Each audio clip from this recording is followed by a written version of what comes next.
The Jim and Terry Show, not always talking about politics, but talking about things a little lighter. Yeah, SpaceX, date. I love our special effects. We need to get more budget. Budget. Yeah. Oh no, well I'm interested in space travel. We were talking about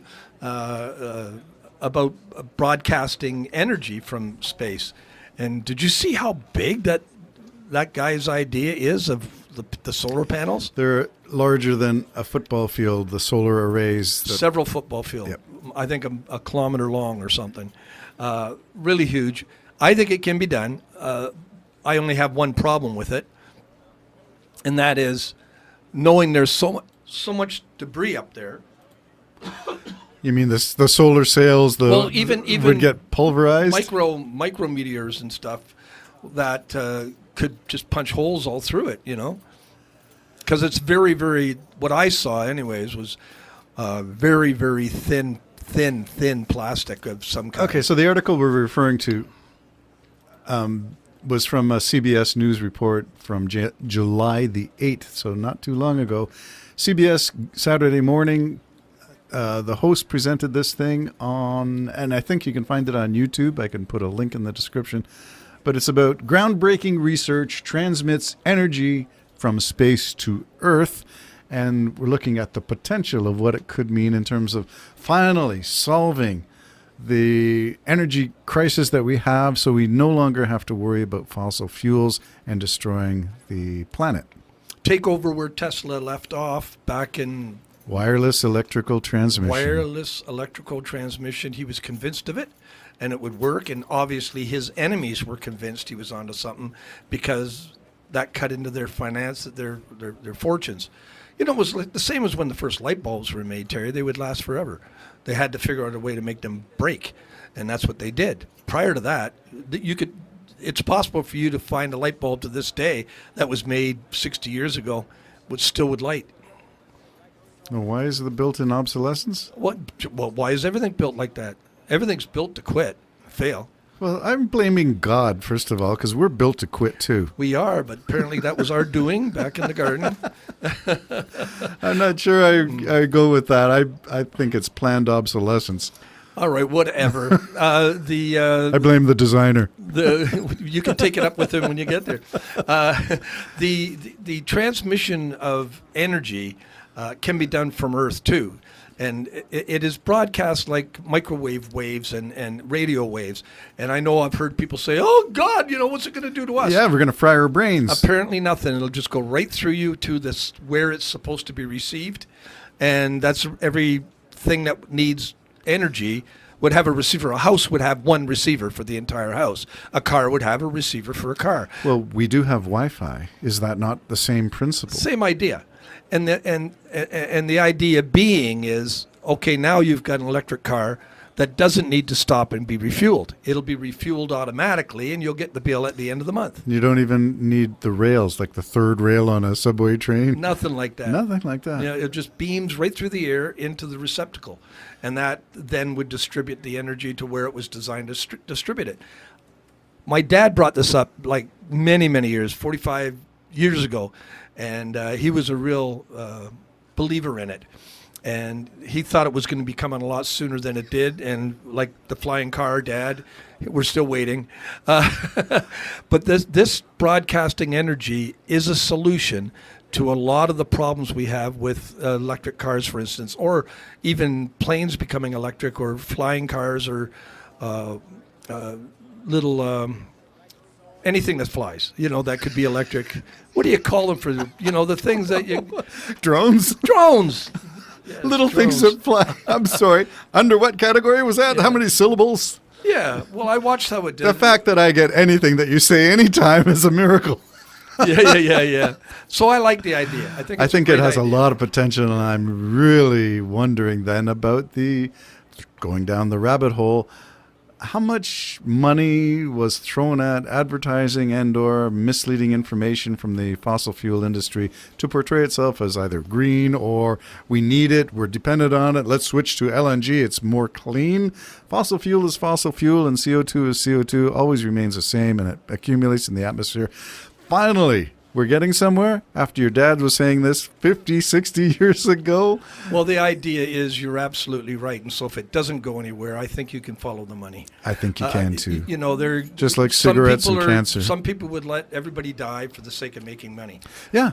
It's as simple as that. And I've seen programs. I mean, I'm not a big worrier about climate change, but scientists, some of them now are saying this is like total crisis time. We're in for deep, deep, deep trouble. I am a firm believer in climate change, and the melting of the Arctic and Antarctic are scaring the bejeebers out of me. Yeah, well, I mean, 10 meters extra height in water levels kind of really wrecks a few cities on the coast. You know what I mean? Well, if Florida goes, I'm not thinking there'll be much of a loss. Well, but you also got That's a political statement. You've got New York.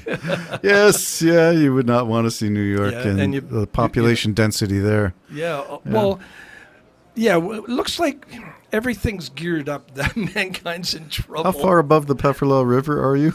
Yeah. Well, not enough apparently. But that's what happens too. All the inland waters fill up with salty water. Yeah, it starts to back up. And so you're in trouble.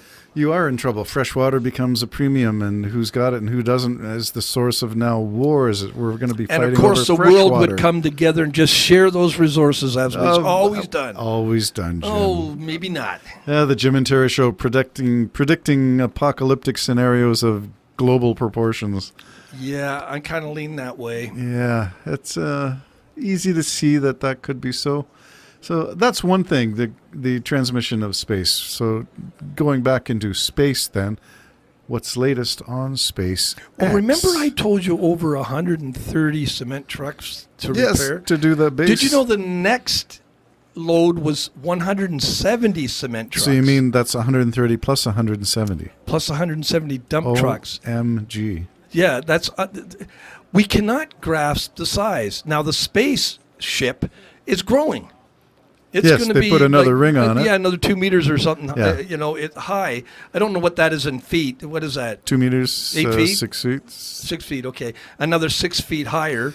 They Which had is supposed to move be the one connection. ring because they now put a hot... Well, it looks like there's two though going. Oh, this is Yeah, exciting. yeah. Unexpected. Yeah, and so because they're going to, as you say, hot launch or something. That's when the second stage, instead of just separating and igniting, it ignites when they're together.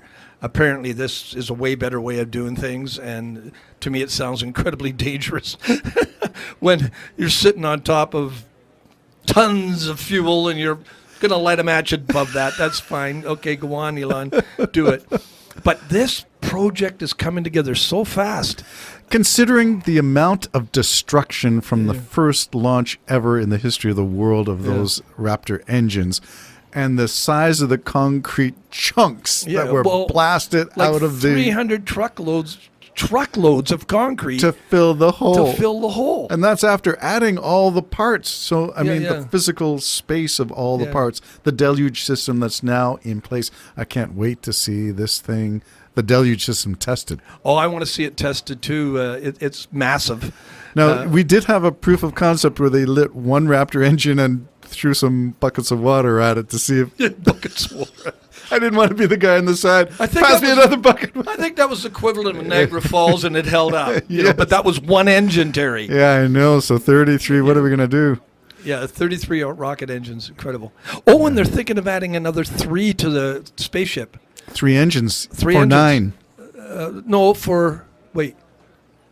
Wasn't it 3 and 3? 9. So now it's 9. That's what they're thinking of adding. And the 3 are going to be space vacuum. Yeah, vacuum engines.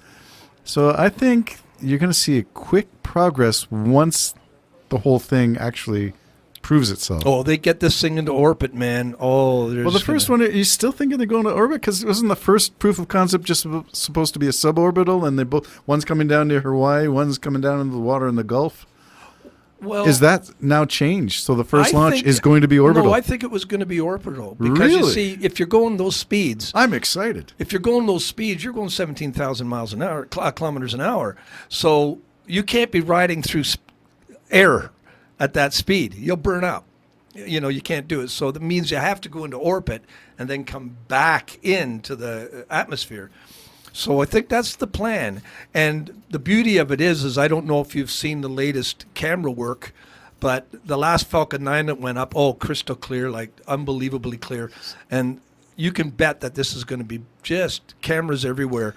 So we'll get to see go up, circle the Earth for 90 minutes, come back down in Hawaii, and an attempt to look like it's landing in the ocean. So they're not just going to crash it; they're going to actually try to they're flip going to it try to land it. Yeah, flip it and and let everything. it descend into the Yeah, ocean. like try out the flip keep maneuver. it from burning up into the atmosphere and everything.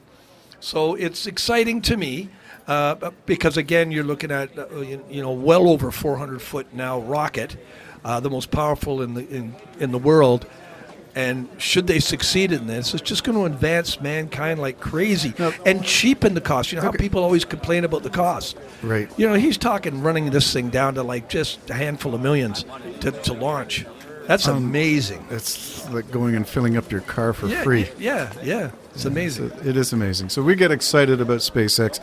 I'm not so excited about Elon Musk hosting Tucker Carlson and Tucker Carlson interviewing Andrew Tate, and I'm not sure about a lot of stuff that Musk is into on Twitter. And having been trolled on Twitter, I can't say it's fun. So, yeah, I'm not sure about a lot of stuff, but I am really excited to see the progress in space.